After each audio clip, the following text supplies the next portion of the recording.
Imagine um guerreiro cuja vida inteira foi moldada para ser o escolhido. Tai Lung nasceu para ser o próximo dragão guerreiro, o protetor supremo do Vale da Paz. Desde pequeno, ele treinou como uma disciplina implacável, sob o olhar atento e exigente de seu mestre, Shifu. Shifu via em Tai Lung algo especial, não só talento, mas uma chama de poder que poderia incendiar o mundo. E Tai Lung correspondia a essa expectativa, dominando cada técnica com precisão e ferocidade. Ele não queria ser o melhor, ele tinha certeza que já era. Mas a sabedoria de Obi vai via além das aparências. O mestre percebeu a sombra dentro do coração de Tai Lung, orgulho excessivo, raiva reprimida e uma sede por reconhecimento que o tornava perigoso. Por isso, quando chegou a hora de escolher o Guerreiro Dragão, o título foi negado a Tai Lung. Foi um golpe devastador. Para Tai Lung, essa rejeição não era apenas um não, era uma traição. Ele acreditava que seu destino havia sido roubado. O rancor cresceu, transformando-se em fúria cega. Em sua revolta, Tai Lung tentou tomar o título à força. Foi derrotado e preso, condenado a 20 anos de confinamento. Mas o ódio nunca desapareceu. Quando escapou, estava determinado a reivindicar o que era seu por direito, custasse o que custasse. Do outro lado estava Po, um panda desajeitado, amante de comida e com zero experiência em artes marciais. Sua jornada começou como uma piada, um azarão improvável em um mundo de guerreiros.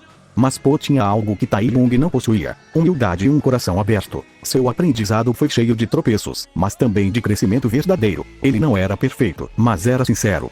Quando os dois se enfrentaram, não foi só uma batalha física. Foi a colisão entre a força bruta e a força do espírito. Tai Lung, com toda a sua técnica e fúria, era o guerreiro perfeito para vencer. Mas Po, com sua coragem e autenticidade, se tornou o herói que o roteiro precisava. Tai Lung não perdeu por falta de habilidade. Perdeu porque a história precisava passar uma mensagem: que o improvável pode ser grande, que o coração é mais importante que a técnica.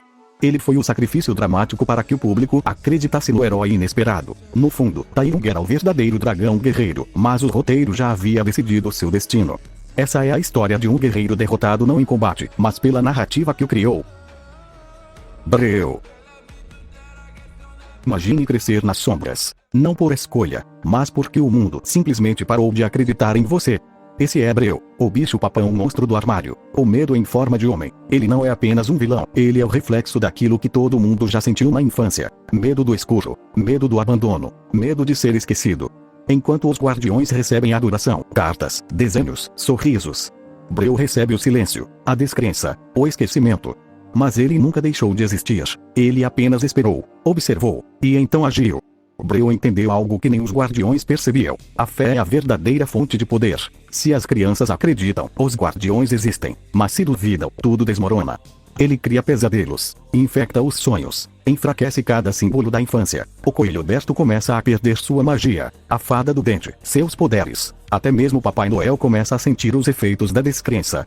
E então surge Jack Frost, jovem, impulsivo, desacreditado por todos, sem memórias, sem propósito, mas com um brilho que Breu reconhece.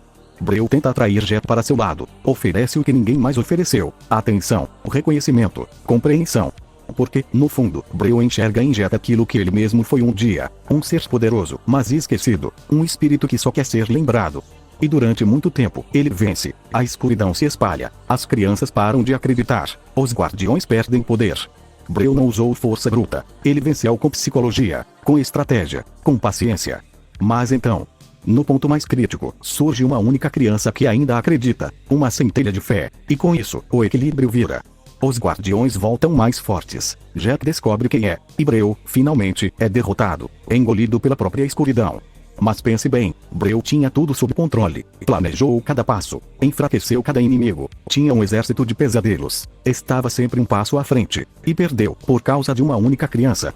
O roteiro precisava ensinar que basta acreditar, mas ignorou completamente a lógica do conflito. Breu não era só um medo, ele era a consequência, a resposta do mundo ao esquecimento, ao abandono, à solidão. E por isso, ele era forte, forte demais. Mas quando um vilão se torna poderoso demais, o roteiro precisa cortar suas asas. Ele se torna um obstáculo para a lição final, e acaba sendo derrotado, não pela história, mas pela necessidade de um final feliz.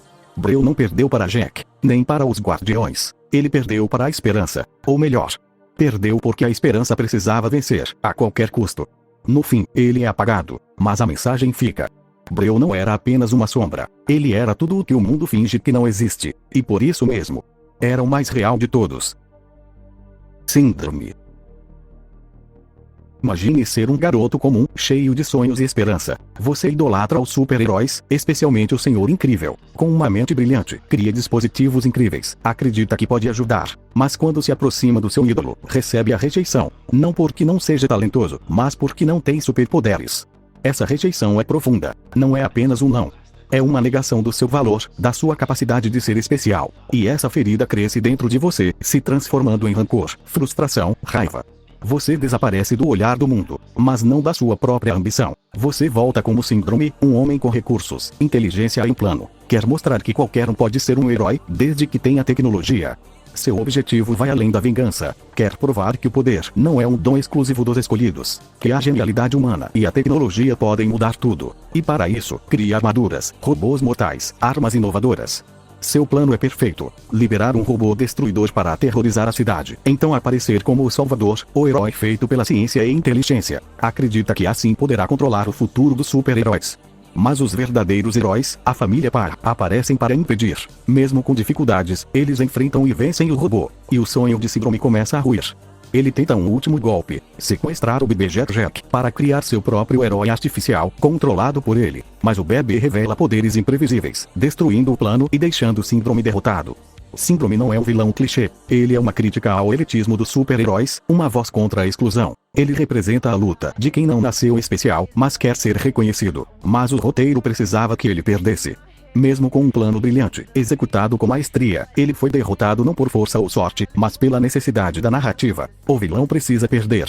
E assim, Síndrome foi apagado para manter o mito dos heróis naturais. Mas seu legado é mais do que ódio ou vingança. É a luta da inteligência, da criatividade e da determinação humana. No fim, ele não foi só um inimigo. Foi um símbolo de resistência, um personagem complexo que o roteiro não soube aproveitar.